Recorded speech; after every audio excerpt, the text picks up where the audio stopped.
नमस्कार मित्रों, मैं हूं आपका मित्र उमेश महादोशी। अभिराम वाणी पर आपका हार्दिक स्वागत है। समकालीन लोककथा की विकास यात्रा में योगदान के क्रम में हम प्रस्तुत करते हैं कार्यक्रम अनूठी लोककथाएं का तीसरा भाग। इस कार्यक्रम में प्रत्येक रविवार को 2 लोककथाएं प्रसारित की जा रही हैं। हमारा प्रयास है कि अनूठी लोककथा में अनुभूति की सघनता श्रोताओं और पाठकों को विशेष रूप से प्रभावित करने की क्षमता रखती हो, या उसके कथ्य में जीवन मूल्यों में हो रहे परिवर्तनों की शाश्वतता को रेखांकित करने की क्षमता हो, या फिर उसका कथ्य अपने समय की जड़ता को चुनौती देने में सक्षम हो। हमारा प्रयास है कि ये लोककथाएं सामान्य पाठक की समझ और उसकी पसंद भी बन सकें। यहाँ मैं तमाम लोककथाकार मित्रों से अनुरोध करना चाहूँगा कि यदि आपको लगता है कि इस प्रकार के कार्यक्रम लघुकथा और आपकी सृजनात्मकता को विस्तार देने में सहायक हैं, तो कृपया इस कार्यक्रम को अपने इष्ट मित्रों के साथ साझा अवश्य कीजिए ताकि इसे लोकप्रिय बनाया जा सके।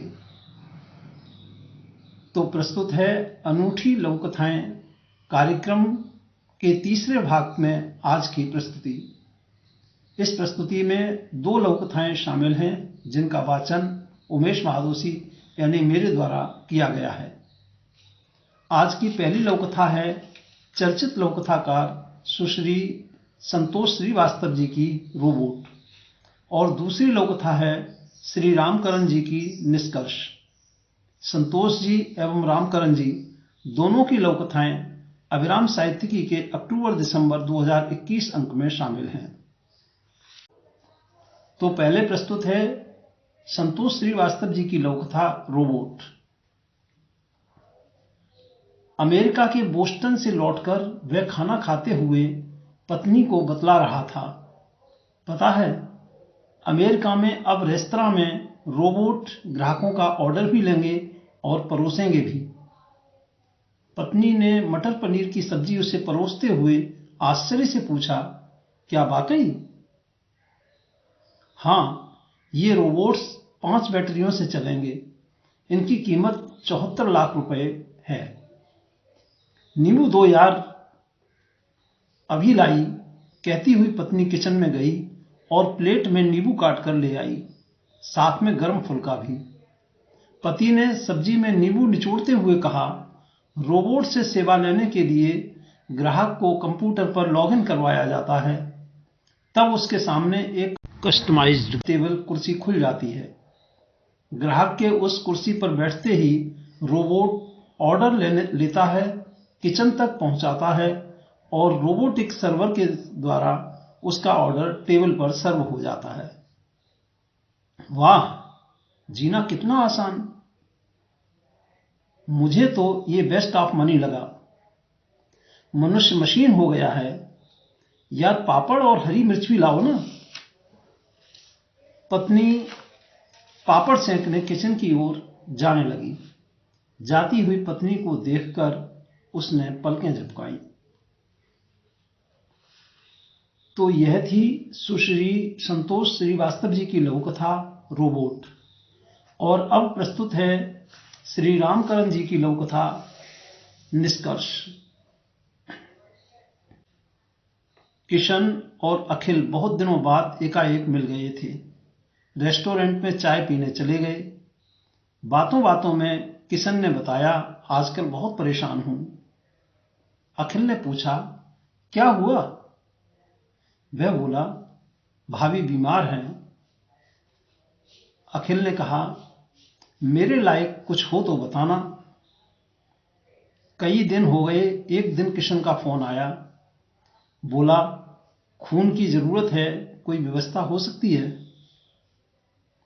उसने 1 सेकंड सोचा, बोला, हो जाएगा। कहाँ आना है? उसने हॉस्पिटल का पता बता दिया। अखिल चला गया। किशन के भाई वहां थे। उसने कहा, फोन आया था, खून की जरूरत है? वे बोले, हाँ हाँ, थोड़ी दूर चलना पड़ेगा। किशन ने कहा, आइए, मेरी गाड़ी है। वे बैठ गए। ब्लड बैंक वाले ने खून लिया और फ्रूटी पीने को दे दिया। बोला कुछ मीठा और जूस ले लेना, लिक्विड ज़्यादा लेना, कोई परेशानी नहीं होगी। उसने खून का पैकेट सौंप दिया। वे बाहर आ गए। उसने गाड़ी स्टार्ट किया। दोस्त के भाई पीछे बैठ गए। वह सोच रहा था अभी वे उसे किसी दुकान पर चलने को कहेंगे, कुछ खाने या जूस पीने का आग्रह करेंगे, वह मना कर देगा, लेकिन ऐसा कुछ नहीं हुआ। उसे चिड़चिड़ाहट होने लगी। जब गाड़ी वापस हॉस्पिटल के सामने पहुंची तो उसे लगा कि उसने किसी गलत आदमी की मदद कर दिया। उनकी नीयत पर उसे संदेह होने लगा। कम से कम लोग औपचारिकता निभाने के लिए ही पूछ लेते हैं, किंतु ये तो बहुत मतलबी है। कोई खून देने के लिए जल्दी तैयार नहीं होता, बड़ी मशक्कत करनी पड़ती है किसी को तैयार करने के लिए। वे उसका कोई महत्व ही नहीं समझ रहे थे। उसे हल्का हल्का खिंचाव महसूस हो रहा था। उसने गाड़ी रोकी तो वे उतर गए। फिर गियर लगाकर वह चलने के लिए उद्यत हुआ। तभी उन्होंने रोका। भैया आइए, चाय पी लीजिए। उसे लगा कि उसके पूरे शरीर पर जैसे खौलता तेल पड़ गया हो। इतने उत्साहहीन शब्दों में यह बात कही गई थी कि उसका मतलब ही निकलता था कि यह एक औपचारिकता मात्र है। उसने जब्त करते हुए कहा, नहीं नहीं, मुझे बहुत जल्दी है। यह सुनते ही भाई साहब फपक पड़े। बोले, आप नहीं जानते कि आपने मेरी कितनी बड़ी मदद की है। रोज 1 यूनिट खून की जरूरत पड़ती है। इस बीमारी ने मुझे चूस लिया है। आपने खून दिया तब भी खून निकलवाने और चढ़वाने का 2000 लग जाएगा। उनकी आंखों से आंसू गिरने लगे। अब उसे एहसास हो रहा था कि उसने बहुत जल्दी निष्कर्ष निकाल लिया था। श्री रामकरण जी की इस लघु कथा निष्कर्ष के साथ हम लेते हैं आपसे विदा।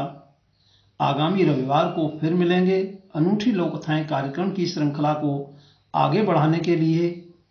आप अपनी सफलताओं के साथ जीवन में भरपूर ऊर्जा और उत्साह से आनंदित रहें।